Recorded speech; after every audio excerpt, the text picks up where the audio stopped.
भागवत की कथा श्रवण करना है। बाबा कहते हैं देवी श्रीमद् भागवत की कथा सामने बैठ करके सुना जाता है और जब मैं कथा करता हूँ तो मैं समाधि में चला जाता हूँ। मुझे कैसे पता चलेगा कि आप कथा सुन रही हो कि आप सो गई हो, क्योंकि कथा में नींद बहुत आता है। इसलिए आप ओम ओम शब्द का उच्चारण करना। भोले बाबा कैलाश पर्वत पे जितने भी पक्षी हैं सबको उड़ा देते हैं चुटकी बजा करके। नाग को दूर रख देते हैं, अपने मस्तक के जो चंद्रमा है इनको भी कहीं स्थापित कर देते हैं दूर। अब कथा प्रारंभ होता है महाराज। इधर पीछे यह जो अंडा जो है ना, यह विगलित अंडा है और हमारे भोले बाबा मैया पार्वती को कथा सुना रहे हैं। प्रथम दिन के कथा के प्रभाव से विगलित अंडा साबुत हो जाता है। दूसरे दिन के कथा के प्रभाव से अंडे में जीव आ जाता है।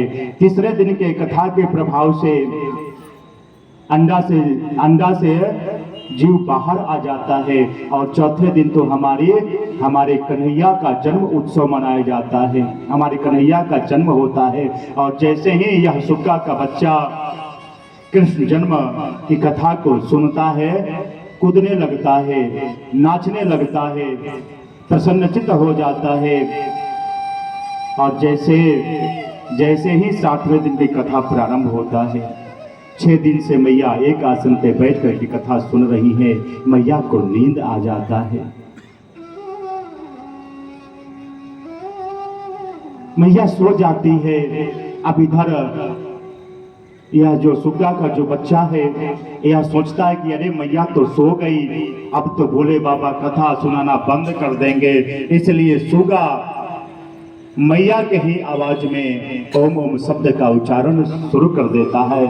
और जैसे ही कथा का विराम होता है, भोले बाबा जयकारी लगाते हैं, बोलो आनंद कंस सच्चिदानंद भगवान की जय।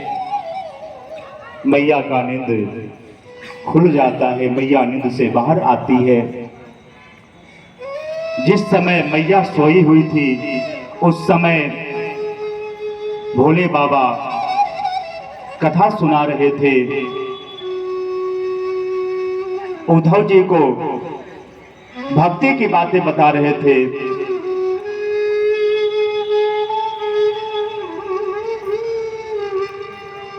हमारे कन्हैया उद्धव जी को भक्ति की बातें बता रहे थे। मैया भोले बाबा से पूछती है कि अरे जब उद्धव जी श्रीधाम वृंदावन में गए और आकर के मथुरा में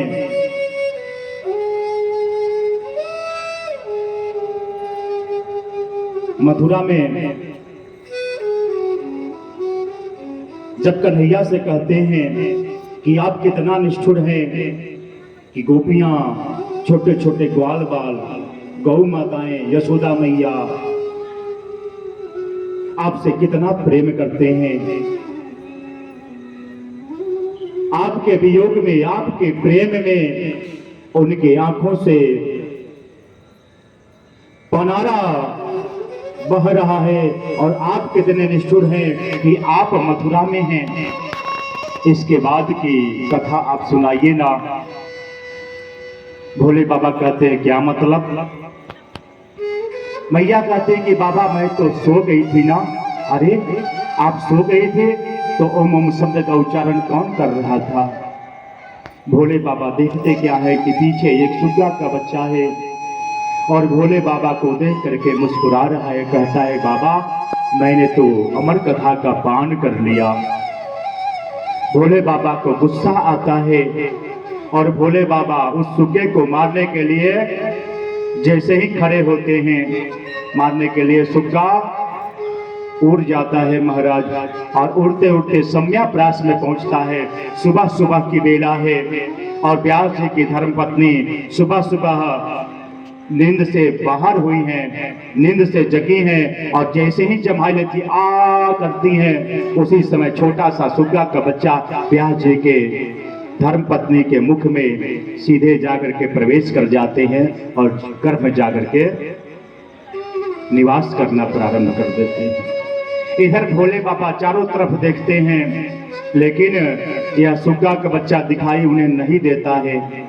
उसी समय व्यास जी से मुलाकात होता है भोले बाबा से।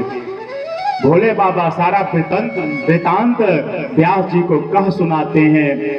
व्यास जी कहते हैं, अरे बाबा, आप शायद भूल गए हो कि जो एक बार श्रीमद् भागवत की कथा श्रवण कर लेता है उसको कोई मार नहीं सकता है। अरे वह तो भगवान के गोद का अधिकारी हो जाता है। अरे क्यों आप उसके पीछे पड़े हुए हैं? अरे उसने कथा ही तो सुना है ना, इसमें कौन सा वह अपराध किया है वह सुग्गा का बच्चा? बाबा कहते हैं कि उसने श्रीमद् भागवत की कथा श्रवण किया है, यह अच्छी बात है, लेकिन उसने पीछे से कथा श्रवण किया है, इसलिए पीछे से सुनना अपराध होता है। इधर भोले बाबा कैलाश पर्वत पे आ जाते हैं। इधर 12 वर्षों तक सुखदेव जी अपने मां के गर्भ में निवास करते हैं। एक दिन व्यास जी की धर्म पत्नी व्यास जी के पास जाती हैं और कहती हैं, प्रभु देखिए ना, मेरे गर्भ से, मेरे पेट से कैसा कैसा आवाज आ रहा है। व्यास जी जब अपने धर्म पत्नी के पेट के पास अपने कानों को लेकर के जाते हैं तो सुनते क्या है कि एके तोर्जेतवा बाय अवस्था देवो वह सविता प्रार्पयतो श्रेष्ठतमाय कर्मण अहम अग्ने मेले पुरोहितम।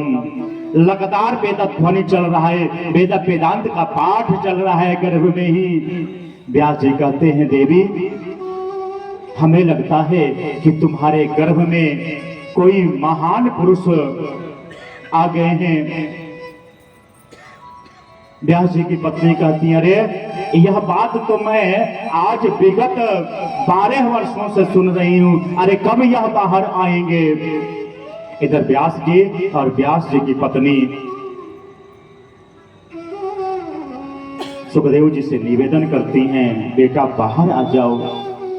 सुखदेव जी कहते हैं, नहीं पिताजी, मैं तो मां के गर्भ में ही ठीक हूं, मैं बाहर आऊंगा तो मुझे विष्णु की माया पकड़ लेगी।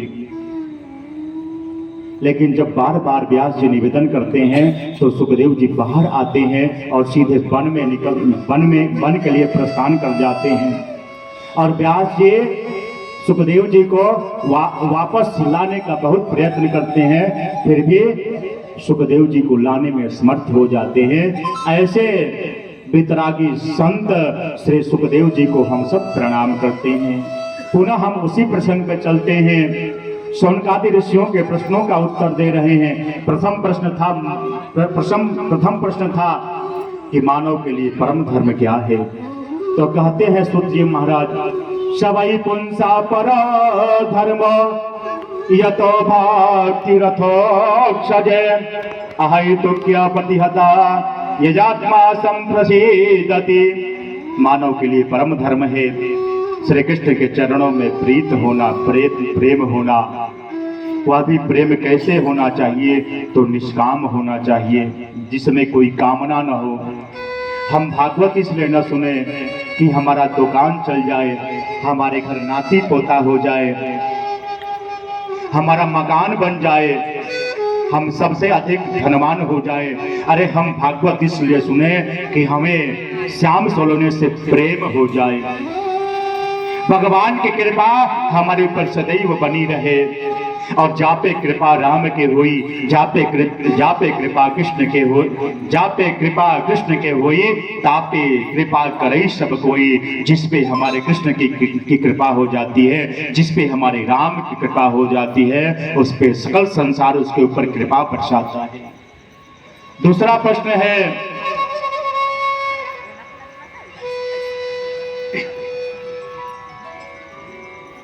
प्रश्न है, कि हम मंदिर में पूजा करने जाते हैं तो बड़ी विचित्र बात लगती है